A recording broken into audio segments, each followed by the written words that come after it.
Happy Monday, everyone. Start of another work week. For those inclined to work for a living, Glenn Calloway from the basement. Today I wanted to talk about supergroups. There's some great ones. Now, when I think of supergroups, I think of bands that actually got together to form bands, go into the studio and make an album or two. Not necessarily bands that just got together and decided to have a tour together. I think when I think of bands that don't really count would be like Delaney and Bonnie and Friends, because most of the people who were in that band at that time became well known, but at the time were really just backup musicians. And then they would add like Eric Clapton, George Harrison, there was a bunch of people who played with them, and Duane Allman, but they didn't really get together as a super group and make an album with all those people. Yeah, there's a bunch, and there's some I don't have in my collection. I'm thinking Asia, Bad Company. There's probably a few more. I'm sure there's lots in the heavy metal field that I'm not aware of. But I think the first super group, but it was more a localized super group at the time, would have been Eric Clapton, Ginger Baker, and Jack Bruce forming Cream. Eric Clapton was probably the only internationally known musician of the three, from the Yardbirds and John Mayall. But Baker and Jack Bruce were huge on the British blues scene, even the jazz scene in England and London area probably, and they got together and formed really the first supergroup, Cream. Fantastic. Next, if we jump ahead to 1969, after Cream broke up, we get Blind Faith. 2/3 of Cream. Jack Bruce, Eric Clapton, Ginger Baker, the great Steve Winwood, and Rick Gretsch. I saw this tour in 1969, one of my favorite shows I've ever been at.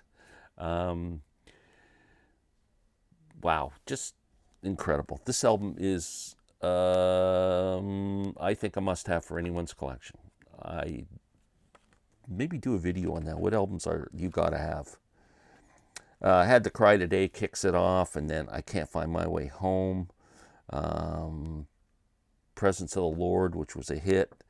Sea of Joy and Do What You Like. Fantastic. What a supergroup that was. Wow. Let's move on to Crosby, Stills, and Nash in 1969. Talk about a supergroup.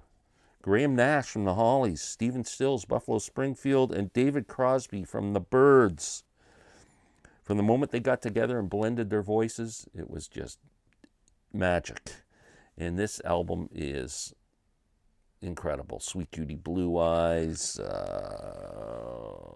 What did I do with my cover? I just don't know. There it is.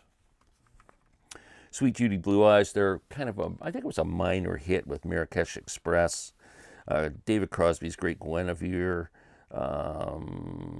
Wooden Ships. Lady of the Island, Helplessly Hoping, which is probably my favorite song on the album, and Long Time Gone, great song. Fantastic album. David Crosby, Stephen Stills, Graham Nash. Then they even make it more super, and they bring Neil Young in on the next album, Deja Vu. Oh, fantastic. Teach Your Children, big hit. Jerry Garcia, pedal steel guitar. Jerry. Almost cut my hair. Looks like I did cut mine. Helpless, great song. Woodstock, great Joni Mitchell song. Our House, another big hit. 4 and 20, great song. What an album. That was definition of supergroup. Oh, also around that same period, we get what I think Al Kooper intended to be a supergroup. I know he intentionally called it Super Session, thinking that the title of this would sell it big time, because those two words were kind of just buzzwords that time. Al Cooper, Mike Bloomfield go into the studio to record some sessions, do a couple of shows, and Mike Bloomfield, who had his issues, leaves the studio and the sessions after a couple of days, and Al Cooper has to bring in another guitarist, brings in Stephen Stills. Now, I don't really think this meets my definition of super group, but in a way it does too. It's kind of, but I had to show it anyway, because talk about great musicians getting together and going into the studio and doing something cool. What else do I want to show? I have a couple of obscure ones here. 3 master musicians, Al Di Meola, John McLaughlin, Paco de Lucia, get together and tour, do a live tour together, and they bring out an album called Friday Night in San Francisco.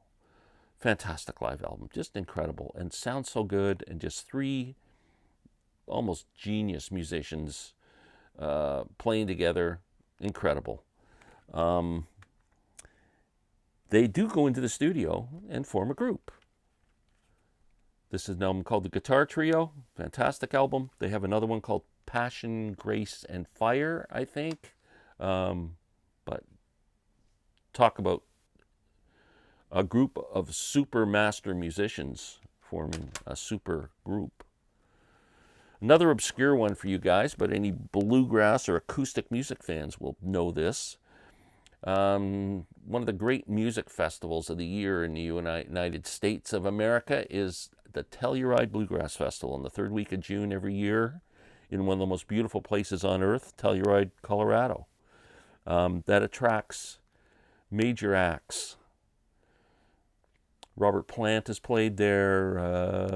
When I was there, I saw Ryan Adams and the Cardinals, Bruce Hornsby. John Oates showed up and played with the Sam Bush Band when I was there. All kinds of people. They just integrate famous acts that want to come and play with all the acoustic bluegrassy type acts like Punch Brothers and Bela Fleck and anybody else. Anyway, every year to close the show, they put a group of really the superstars that show up every year of acoustic music. And they put a band together, and they call it Strength in Numbers, and put out one studio album called Strength in Numbers. And that would be Bela Fleck, Sam Bush, Mark O'Connor, Jerry Douglas, and Edgar Meyer on bass. What an album. Fantastic. Just great acoustic music. Not bluegrass. Fantastic. That's an amazing supergroup. Last but not least, the greatest supergroup of them all. The Traveling Wilburys. Oh my God. Does anybody remember driving along and hearing Handle with Care the first time on the radio thinking, oh, what's that new George Harrison song? And then they say it's the Traveling Wilburys, and you're going, who the hell are the Traveling Wilburys?